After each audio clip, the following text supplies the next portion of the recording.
Now, the possibility for peace anytime soon in Sudan is looking increasingly bleak. However, a recent willingness from officials to discuss the idea might change how long the fighting lasts. VOA's LaBruto reports. With the extension of the shaky ceasefire and limited humanitarian assistance given during a lull in the fighting, the evacuation of many foreign nationals left Sudanese officials and civilians hoping the temporary agreement could be extended into meaningful long-term talks for peace. Mohamed Abdullah, Sudan's ambassador to the United States, who spoke with VOA, says peace will prevail if all parties respect the terms of the truce. So we hope that the other party will respect the truce and will respect the ceasefire, especially those elements of RSF who those are deployed in residential areas and on roads, streets, intersections. So if, as far as the government is concerned, I'd like to assure you that we are committed to respect the ceasefire.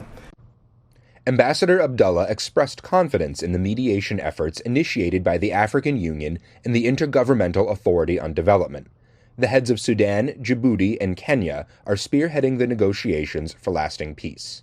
No, the hope is always there for peace, and as we are speaking now, and in the future, the African Union or the IGAD delegation of 3 presidents, which was intending and planning to visit Sudan, this opportunity is there, but due to technical, problems at the airport is closed now. And so it's not possible for them to fly to Khartoum. The United Nations and many Western countries have called for an end. United States Secretary of State Antony Blinken says Washington is in direct talks with the 2 warring factions, namely Sudanese Army leader Abdel Fattah al-Burhan and the head of the Rapid Support Forces, General Mohamed Hamdan Daglo, or Hemedi. We've also continued to engage directly with General Burhan and General Hemedi to press them to extend and expand the Eid ceasefire to a sustainable cessation of hostilities that prevents further violence and upholds humanitarian obligations.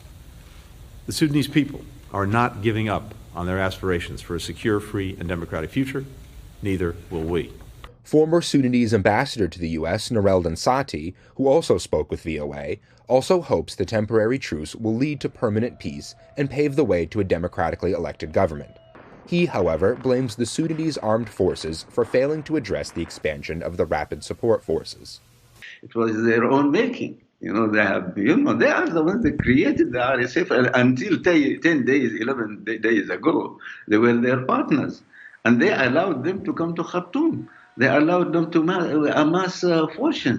They allowed them to arm themselves. Even they become more powerful than the army. They allowed them to occupy army, locations around Khartoum and around. They have 36, points in Khartoum and around Khartoum.